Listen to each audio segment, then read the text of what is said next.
Welcome back to another What If video, guys. It's Valkyrie again. Make sure you guys like it if you like it. Make sure you're subscribed if you're new. Tick the bell. Don't miss another video. Follow me on my socials and Twitch. I'm on there 3 days a week. And as always, guys, my videos are about the future of Dragon Ball Super and what arcs they could possibly do for us. You guys saw the title and the thumbnail. Y'all know what it's about. Let's get into the intro on the character. The infamous character Baby from Dragon Ball GT. Baby is from a faraway galaxy. During the Saiyan Tuffle War, the last of the Tuffles created genetically superior life forms, parasite-like organisms, which they infused with the DNA of the Tuffle King. These organisms were spread throughout the universe around age 730, with the overall goal to destroy the Saiyans in revenge for the destruction of the Tuffles by King Vegeta and his Saiyan forces. Baby was the first Tuffle parasite to return and try to obtain vengeance against the Saiyan race. So in my story, we are going to stick to the basics. Baby is a genetically modified parasite humanoid who has fused with the Tuffle King's DNA to attempt to destroy all Saiyans for revenge. Alright, let's get to it. The nearby natives stop what they're doing and watch in awe as they witness what appears to be a meteor falling from the sky. The object creates a loud crash a few miles away. The villagers all look puzzled, and one of them decides to go check it out, telling the others to stay put for safety. The man we see running through the forest is Goku's old friend Upa. He finally gets to the crash site after miles of running. What he sees has him startled and on edge. It appeared to be some sort of flying machine that had crash landed here, but he saw no damage to the vehicle. He's not sure if he should investigate further, but he thinks about the safety of his family and decides to get a closer look. The viewers see a blurry glimpse of something that moved quickly from the back of the ship into the forest. Upa did not see it, however, and continued to get closer to see if anyone or anything was inside. It appeared to be empty, so Upa turned to head back home. Taking a moment to drink some water before the trek, he heard something rustling in the bushes. He was used to dealing with any wildlife in the area, but given the situation, he drew his weapons, readying to defend himself. A few seconds later, a bunny rabbit hopped out of the bushes. Upa put his weapons away and offered the bunny a carrot he kept in his pouch. Just when the bunny was close enough, something shot out of its eyes and landed on Upa's face. It clung to him, suffocating him as it oozed into his orifices. The pain was unbearable, but it only lasted 3 seconds. Then he was gone. Upa was no longer in control of his body.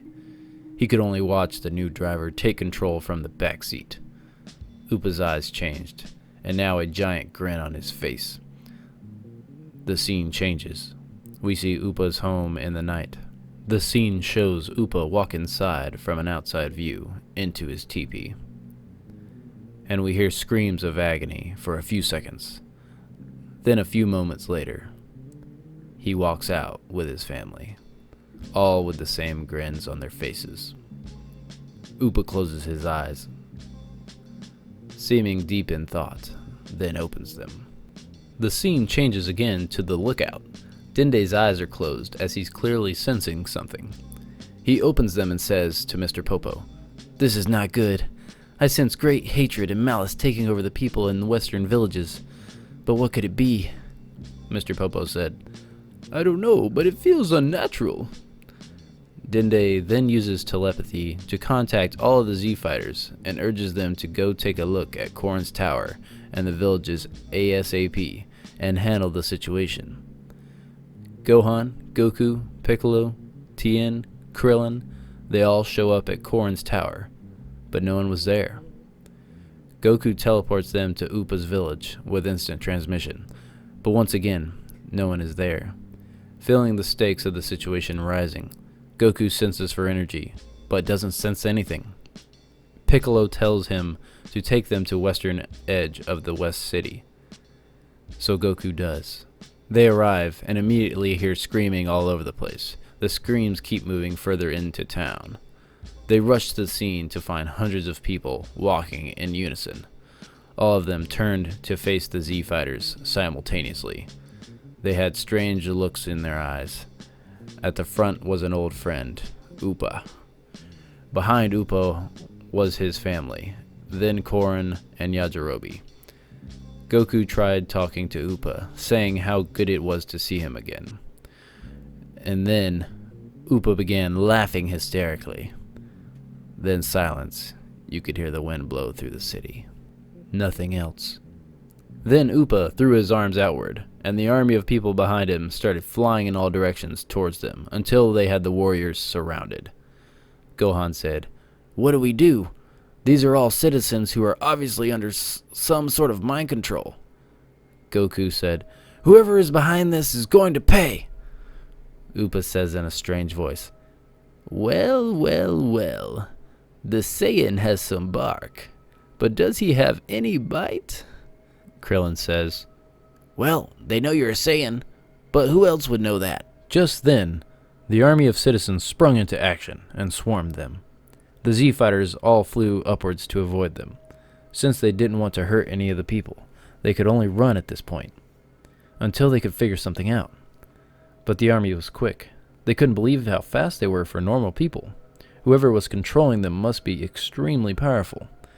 Just when he thought he was out of range, one of them came up from behind and grabbed Tien. Then more and more piled on him. He started to throw them off and tried to keep moving, but they were like an army of ants climbing up him, one by one. One became 3, 3 became 5, and so on.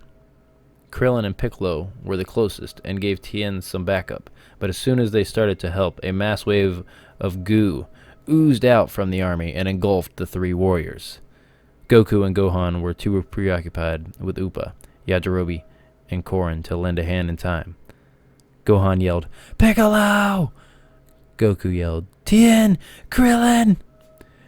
In that moment, Gohan and Goku got desperate and gave their friends a good smack, just enough to KO them for a while, and turned back to see Tien, Krillin, and Piccolo all screaming in pain. Then they stopped. And then they started laughing, as if they'd lost their minds. Piccolo said, "This is the power that I needed. With this, I will be invincible.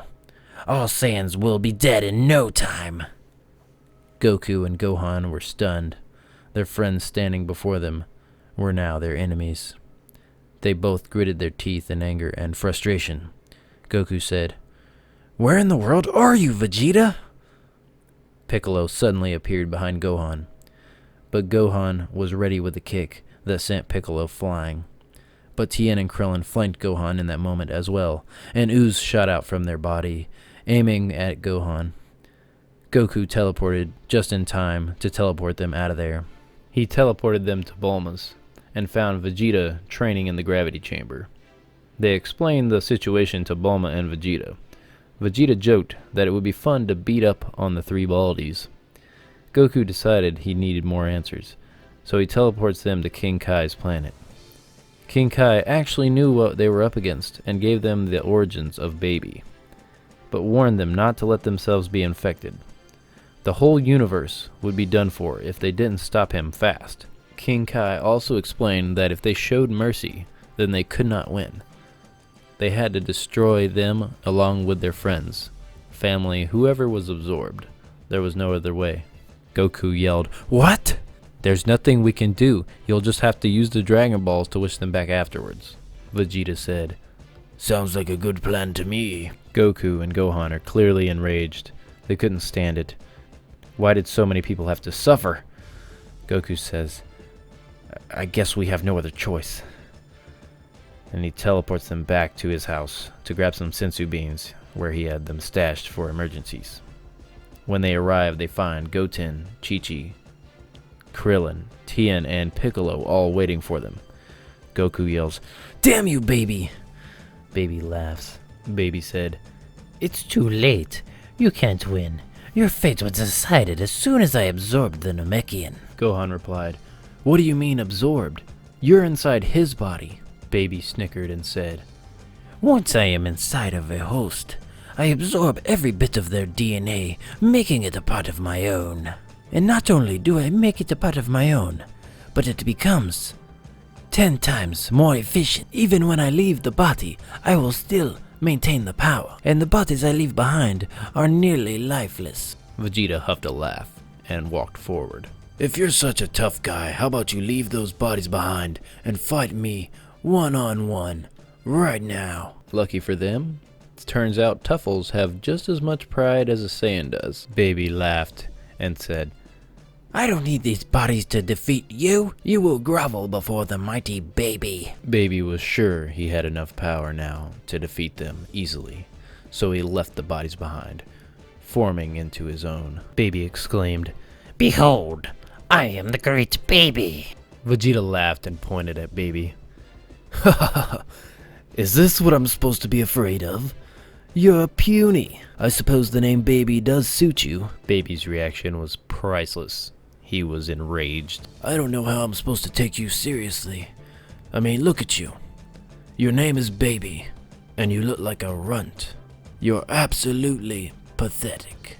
Baby's name held true not only in appearance, but in attitude and emotional capacity. Baby screamed and lunged at Vegeta, but Vegeta was too quick. He just blinked behind him and kicked him in the back of the head. Baby crashed into the wall, nearly paralyzed in disbelief. Baby exclaimed, But how? Goku, Vegeta, and Gohan held Kai Blast charged in their hands, aimed at Baby, and just before they could vaporize Baby, he let out a blinding light from his eyes. Acting as a solar flare and a distraction, Baby beelined it for Piccolo's body, putting all his cards into that. When the light subsided, Piccolo's body was gone. But Chi-Chi, Goten, Krillin, and Tien were still there, and they started to wake up slowly. Next time on Dragon Ball Super. If you all want a part 2, make sure you hit the like button and let me know what you think in the comments below. And make sure you're subscribed and tick that bell so you don't miss any of my videos. So until the next one, Valkyrie out.